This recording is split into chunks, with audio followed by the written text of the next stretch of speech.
Hey folks, how's it going? Thanks for tuning into my channel, Live More Outdoors. I really appreciate it. As promised, I'm going to do a video on my preformed pan covers out of screen. So I'm going to show you these. Here's my, whatever you want to call them, prototypes. This is what I come up with at the end. This one is going to be for the Bridger #2 dogless. This is just for this could be for a boatload of traps. This is for like the Bridger 1 3/4, a Duke 1.5, a Sleepy Creek 1 3/4, a whole host of traps this one works for. And this is exactly the same size, but if you look at the notches that are cut out, this one has a little arch here. That's going to be for the MB 550, exactly the same size of pan cover. So basically, I'm going to show you how I came to this, and I'll stamp out one of each of these and show you me cutting them out, and then try to show you them in a trap. So give me a minute and I'll be right with you. Okay, so how did I get to this point? First, I don't take any credit for this idea. I saw it on trapperman.com a couple months ago. Somebody showed a picture of this and how they were making these covers. So I had an old hunk of aluminum. This is a screen from a window, and this was actually some pretty heavy junk here. I don't know if I can get this in view or not, but this is just some old bent up aluminum screen, so I thought I'd give it a try. So I messed around with different sizes and stuff, and here's what I come up with. I was trying to make a one size fits all, but that wasn't working. I do got a one size fits most. That's this one. It's basically the same size. If you flip this trap over, I sort of just drew on the inside of the jaw spread, just inside a little bit. And then this is the inside of a Bridger #2. I started with 3/4 inch plywood. That was too thick, so I went down to 7/16 OSB, and that seemed to work pretty well. If you don't want to flip traps upside down and stuff, you just want to cut a rectangle out. I mean, mine's all goofy looking, but they work or different. I mean, if I cut them, I could cut them real nice and neat. I'm not worried about neatness. So for the Bridger, for the #2, it's 3 3/4 of an inch wide and 4 3/4 inches long. You can just cut a rectangle out with a jigsaw, saber saw, whatever you want to call it. And you want to save this piece as well. For the do-all size, it's 3 1/4 inches wide and 3 1/2 inches tall this way. So that would be for stamping out your pieces once you got your pieces cut out. Now I cut out, I don't know how many pieces of aluminum mesh and stuff until I got to these sizes that work fairly well for me, and that was aluminum screen. So I went to Lowe's and I purchased this roll of aluminum screen. It's 36 inches by 25 feet long. I think I get a $2 discount, 10% discount, so this is like 20 bucks for this roll. I'll probably get a couple hundred screens out of this, even with what I got to do. Now, if you can get your hands on just straight steel screen, which I don't know, I thought that this was going to be good enough, but this turns out that it was fairly flimsy. So basically what I'm having to do is double this up. So I'm only going to get half the amount of screens out of this. So if you could find steel screen the same size for like 40 bucks, that'd probably be worth the time. For me, if it's more than double the cost for a steel screen, I'd probably just do this and keep doing what I'm doing here. So now for the smaller traps, not the Bridger #2s, the size of screen that I'm going to cut out is about 4 to 4 1/8 inches wide, and it's about 6 1/2 inches long. But I'm going to be doubling that over, and I'll show you that in a minute. So 4 1/8 wide, 6 1/2 long. That all the time. I took my roll of aluminum screen and I took it to a miter saw and just slowly cut through it like this. I cut off at 4 1/8, and the other one, for the bigger one, it's 4 1/2 inches by 8 inches. So in essence, I'm going to be using 16 inches for this one and 13 inches for this one. So now with this, I don't have to cut up the sides and everything. I can just spool this out. So I'm going to get to this. I'm going to show you how I do this. I'm going to try to do it fairly quickly so I can keep this as short as possible, but cover everything as well as I can. With this pattern drawn out on here, you can draw it out however you want. You really just need the length. Once you got the width cut like this, and now, like I said, if you had good strong steel screen, you can probably just cut it off here. I just have to do one more step. I take this, and this is the best way I could find to take care of my flimsiness, was to double this screen up. And when I first did it, I bent the screen in the opposite direction, and I'll show you what I mean. Basically, I just fold it over once, and then I can cut it off where that screen ends up.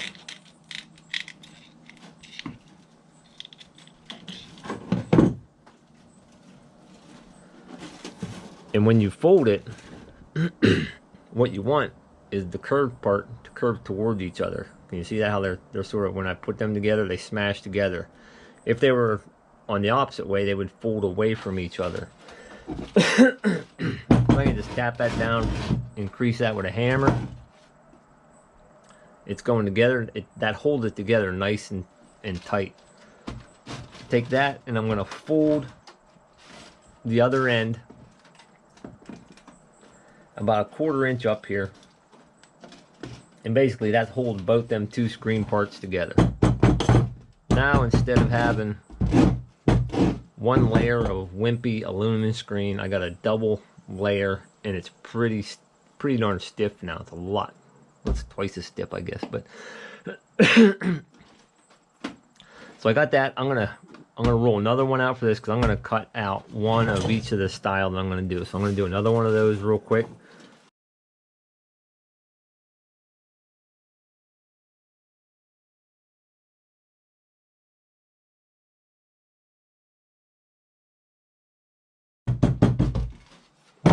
There we go. I got 3 of them doubled up now. It's a lot stiffer that way. I'm going to set these off to the side. Now, for just the straight dog traps, basically I take it on the long direction, and I'm going to cut. You're going to cut it like a V, because when you do this, you want to cut in about 1 1/4 inches. Once you do this a bunch of times, you'll get used to how far to notch in there. I'm going to cut that at 1 1/4 inches, roughly, in that deep. I'm going to leave, it's about a 1/2 inch wide right there. That's going to go over top of the dog when we're done. For the bridger, for the dogless one, it's a lot wider, you'll see. I'm going to come in about 1 inch on this side. I'm just going to start angling in about 1 1/4 inches deep. Come in about 1 inch here. Now, if you want to, like here, when I first started doing it, I was tracing it on this pattern. But once you do a few, you can just start hacking them out, and you get them roughly close. Sort of like a big V. And you're going to put these at angles, because once you'll see when I put them in this, when I smash them out, they sort of straighten that out. Now, for the 550, you want it to end up looking like this. It's going to come in like about 3/4 of an inch on each side, angle in, and you're going to cut like a 1/2 moon in there.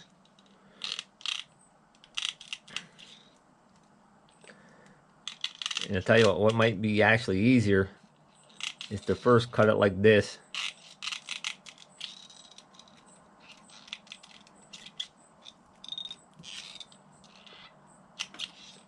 This will help us line stuff up.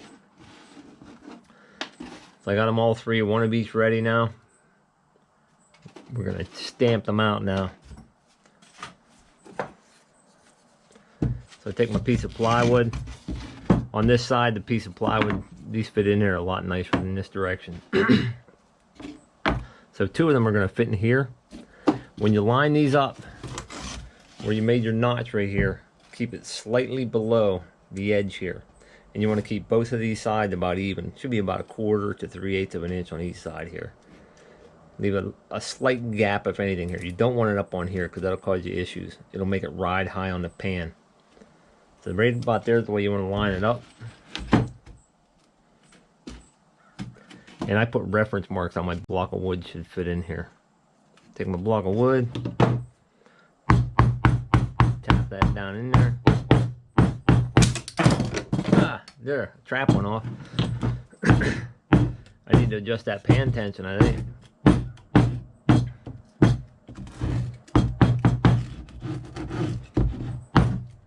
Go. Pop it up out of there. Now it's not, I mean, it looks pretty cool, but there's some stuff you don't want on here. Some of these edges right here, they're not, they can just get in the, they were just getting in the way for me anyways. I nipped some of these off a little bit. You just need 2 ears sticking down here to hold it down. You can do some extra trimming right here. This is my 550 one. I'm just going to cut a little half moon here. Nothing perfect. Got a little of that excess off here. I could probably adjust this screen length a little bit. Now right here is another critical part. If you don't trim this down right here, what's going to happen is this is going to end up hitting right here and holding it way up off the pan. Basically, this is what I'm doing anyways. I'm just leaving about an 1/8 to 3/16 along here. That'll leave enough room for rigidity, just a little bit of stiffness to it, and it's going to help start damming up dirt to keep it from rolling under your pan.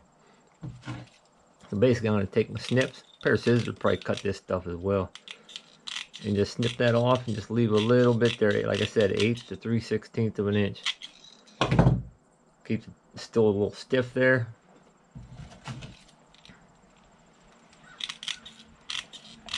Same thing on this side. Still got that rigidity. Alright. And I give it a little tiny flex like this. That helps when that's all pushing down, it really settles down. It's just a tiny flex. Don't want to kink it, but just a tiny bend. That's about the finished product for the 550. So let's get to the this would be for the multi-purpose one right here. This will work for almost any doggone trap. Set that there. Put my block of wood on it. Tap it down.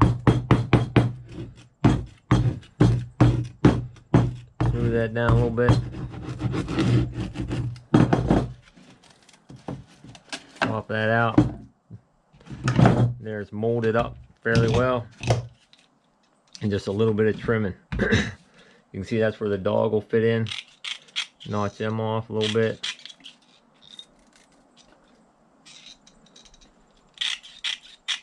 Now when I start bedding traps, if that's sticking out way too far, I always carry a pair of scissors. I'll start notching that off.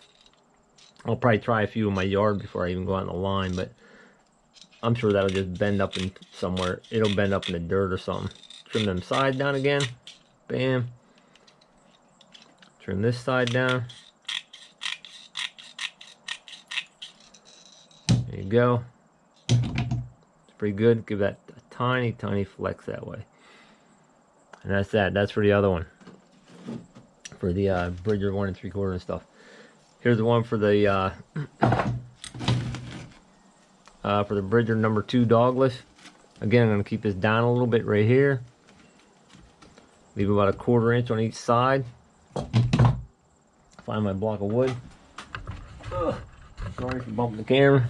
It's on the floor.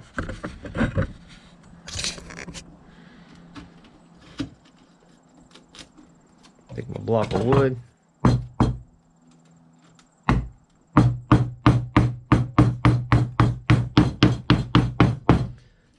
And that's why right there, I don't know if you can see that. I cut them at an angle and I pound them in. They sort of turn anyway, so.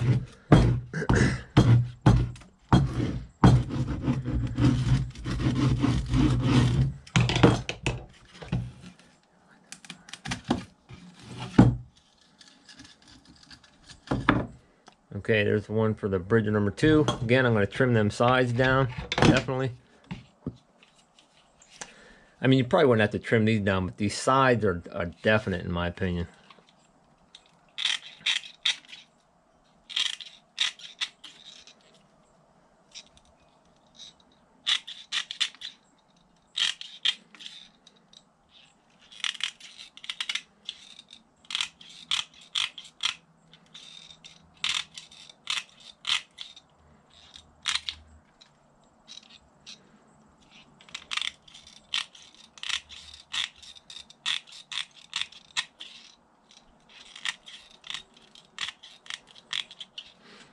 Okay, that's finished product. Give it a tiny flex that way.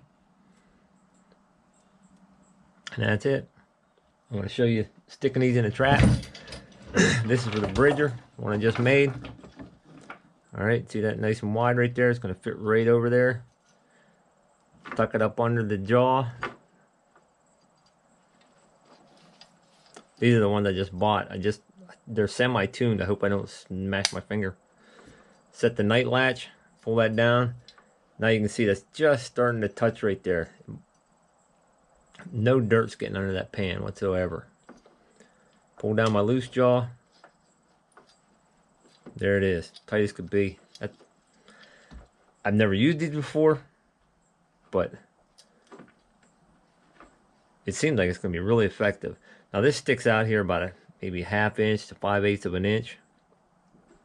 Now if I'm like putting this into a trap bed, I'm pretty sure that'll just curl up and bend up. If not, I'll take a pair of scissors, hack that off. Not a big deal. All right, but that's pretty cool in the bridger.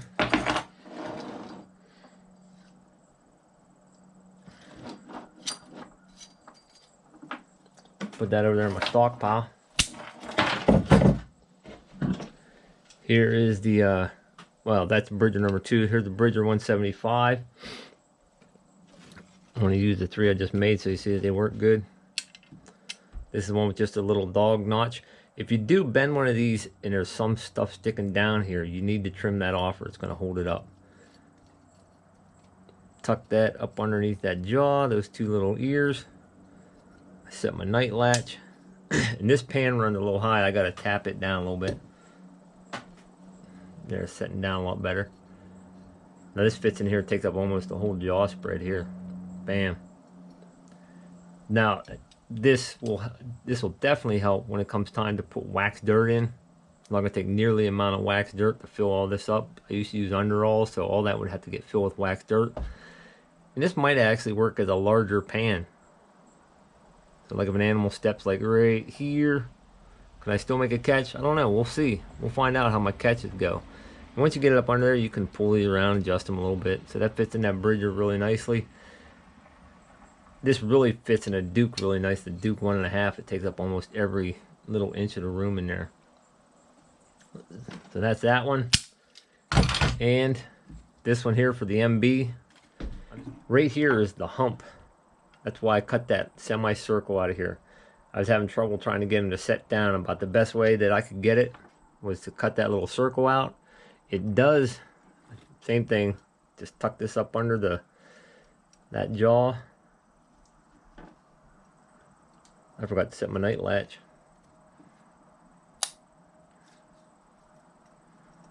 And right there, that little semicircle coming around there lets that thing set right down on the pan really well. So if you got MB550s, that's the way I'd do it.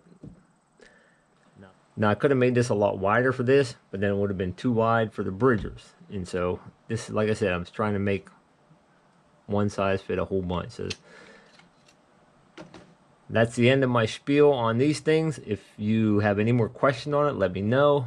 If you run into some cheap, nice stiff steel screen, let me know. I guess if it's the same size roll and if it's $40 or less, I would buy it. Maybe not this year, but I would invest in it for next year. I got enough screen here. I'm going to be able to make a couple hundred pan covers on this. So I'm happy with how they're turning out right now. So thanks for watching. Again, if you liked the video, give me a thumbs up. If this is your first time here and you like what you saw, I'd appreciate if you hit the subscribe button. Have a good day, and I'll see you.